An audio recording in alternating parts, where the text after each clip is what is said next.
Hey everybody, it's Father Warner. I'm back once again, this time in perhaps a new format. I'm going to try it out. Um, I want to talk today about Lent being the most wonderful time of the year. Now, I'm sure that the very title of this article would have reminded you of Christmas. You know, perhaps maybe if I wrote Lent, the most wonderful time of the year, question mark, then you would begin to have doubts. But without a doubt, when you say the most wonderful time of the year, you begin to think of Christmas. You begin to even hum that very popular Christmas song. But on the eve of this holy season of Lent, I thought I had to place that question mark at the end of that line. The most wonderful time of the year. Is it? Or is it something is wrong with Father Warner? Now, how can Lent even be the most wonderful time of the year? I'm sure that's going through your head. You know, when you think of Lent, Lent has very traditionally been associated with the presence or with the absence of joy. Um, it's filled with prayer, it's filled with fasting, with abstinence, with almsgiving. And these words, prayer, fasting, almsgiving, abstinence, they are not really linked with an average person's joy list or an average person's wish list. And to make matters worse, the church, you will see, is bathed with the color purple, and there is an in-your-face absence of any external celebration.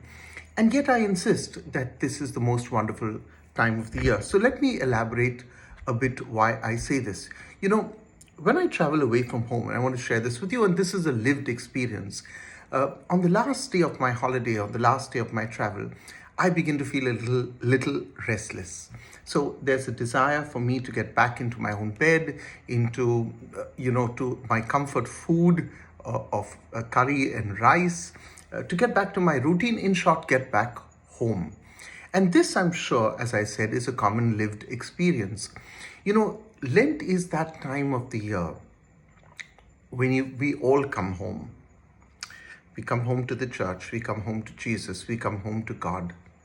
We come home to our family, home to a common meal, the Eucharist, and home to one Master.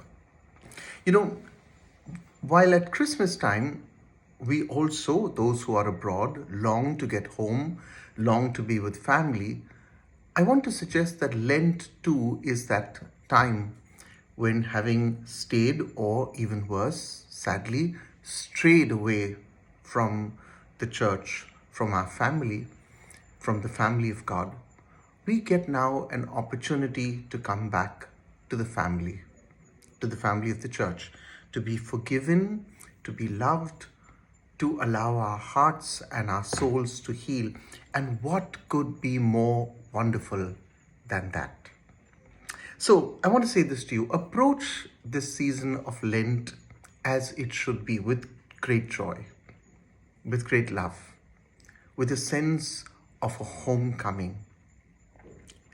God bless you, and continue to pray for me.